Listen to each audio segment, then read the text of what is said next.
Dans la vidéo précédente, nous avons donc découvert ensemble le langage de module qui nous permettait de définir des modules au sein d'une unité de compilation, donc des modules dans un module, une inception de module.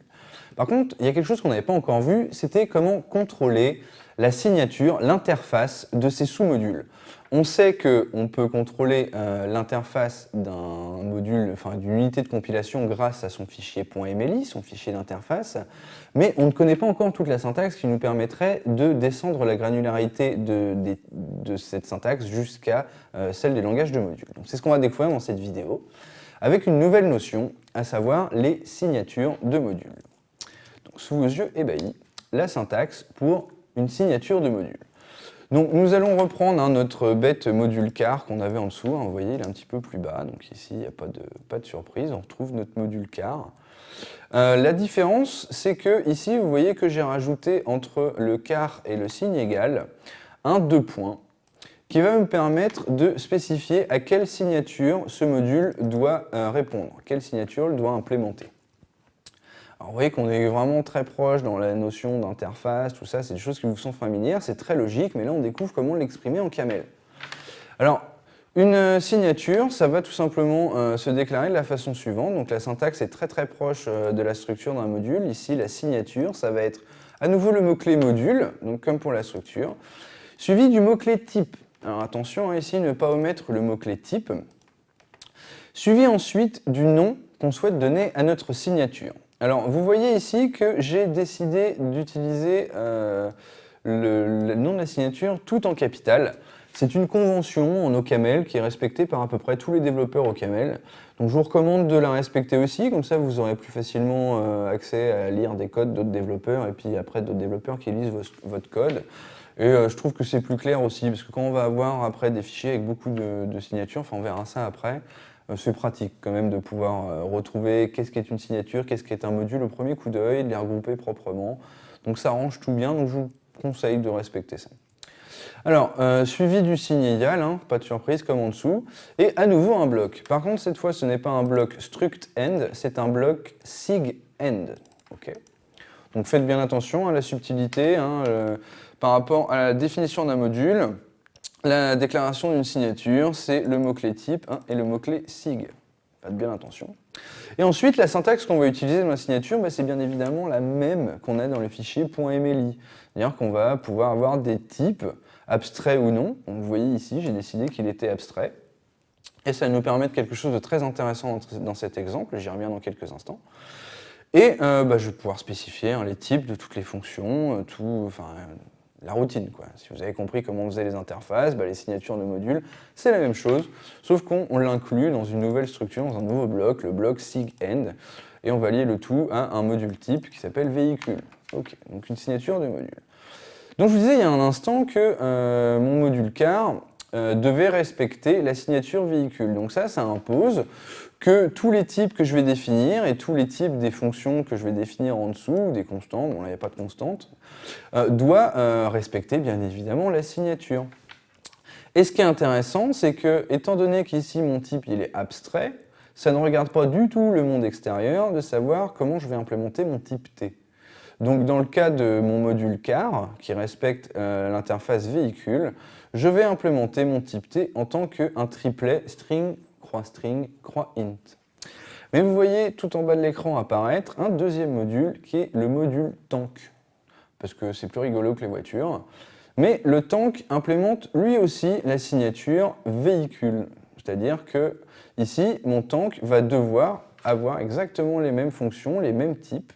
Mais puisque dans ma signature au-dessus, j'avais défini un type T abstrait, en tout cas déclaré, pardon, ici j'avais choisi de le déclarer avec un tuple, mais dans le module tank, j'ai décidé que cette fois ce ne serait pas un tuple, mais ce serait un record, parce que j'ai le droit. Et que comme c'est local à mon module, le type T étant abstrait pour le reste du monde, on peut faire ce qu'on veut. Donc ici, je choisis de faire un record. Et pourtant, les fonctions en dessous ont exactement le même type. NewVéhicule, que ce soit tank.newVéhicule ou car.newVéhicule, le type est le même. Ça prend une string, un entier, une string, un entier. Et ça va renvoyer le type T, que ce type T soit un record comme ici, ou que ce type T soit un tuple à 3 éléments, comme ici.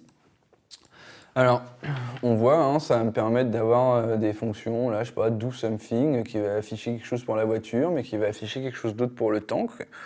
Mais par exemple, la fonction toString qui est identique. Alors ça, je vais m'en servir dans la dernière vidéo hein, pour revenir là-dessus, parce qu'on voit qu'on a quand même pas mal de fonctions qui sont identiques. Donc on va revenir là-dessus après, on voit que hein, ça commence à avoir...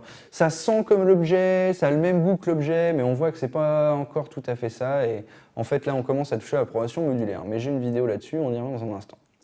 Donc maintenant qu'on a vu comment avoir une signature et de faire 2 modules qui l'implémentent, eh ben, on peut regarder le code d'exemple, donc un petit main, hein, pour vérifier tout ça. Donc par exemple, je vais avoir une voiture, donc je vais appeler véhicule.car.newVéhicule, ce sera toujours une Clio bleue à 4 sièges. Mais je peux aussi faire un tank, et ce tank sera construit en faisant véhicule.tank.newVéhicule. Ce sera un Leclerc, et il sera vert. Donc ici, on voit que la seule petite subtilité, c'est l'appel ici au module tank, et ici l'appel au module car. Alors ce qu'il faut bien faire attention, c'est que le type de ma valeur car ici, c'est véhicule.car.t, et le type de mon tank ici, c'est véhicule.tank.t. Donc ces deux types-là sont deux types différents. C'est important. On va le voir ici dans l'exemple. Alors je peux, ça c'est le même exemple hein, qu'on avait dans la vidéo précédente, donc on voit ici que la voiture, hein, tout fonctionne toujours, mais on voit que avec le tank c'est exactement la même chose, sauf que ici je remplace le car par tank, et ça fonctionne très bien. Donc on va faire une petite compilation pour s'en convaincre, donc nous avons notre OCaml opt de véhicule.ml et main.ml, ça compile, on lance, donc on voit qu'on a bien, hein, pareil, notre Clio bleu à 4 sièges qui fait onk, et nous avons notre tank qui est un char Leclerc vert avec 3 fauteuils qui fait boom. Donc voilà, c'est assez simple. Alors la petite subtilité dont je vous parlais au niveau du type, c'est que car est de type véhicule, ou ici, véhicule.car.t, alors que tank, lui, était de type véhicule.tank.t. Et c'est bien deux types distincts qui ne sont pas compatibles entre eux. Donc voyons ici l'exemple. Si j'essaye de faire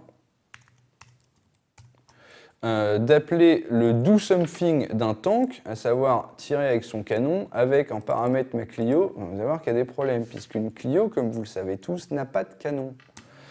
Donc si je compile, hop, ça ne fonctionne pas. Le type de l'expression, c'est véhicule.car.t, alors que l'expression attendait un type véhicule.tank.t. Et tout à fait, donc ça ne compile pas, le compilateur a raison. Donc voilà qui met un terme à cette petite vidéo sur les signatures de modules. Donc ici on a vu d'une part la syntaxe des signatures de modules, c'est très intéressant en soi, mais on a quand même ouvert une porte, fait une petite ouverture sur l'idée que si je définis une signature pour un module, pourquoi pas en avoir plusieurs des modules qui répondent à cette signature. Et ça, c'est quelque chose qui doit vraiment commencer à vous rappeler ce qu'on a vu en programmation objet. On voit que c'est pas encore la même chose, que c'est un peu plus préhistorique, mais ça va dans le bon sens quand même. Allez, je vous retrouve dans un instant pour la dernière vidéo sur le langage de module, à savoir comment est-ce qu'on va pouvoir manipuler les structures et les signatures avec un fichier .mli, puisque pour l'instant, on ne l'a fait encore qu'avec un .ml. A tout de suite.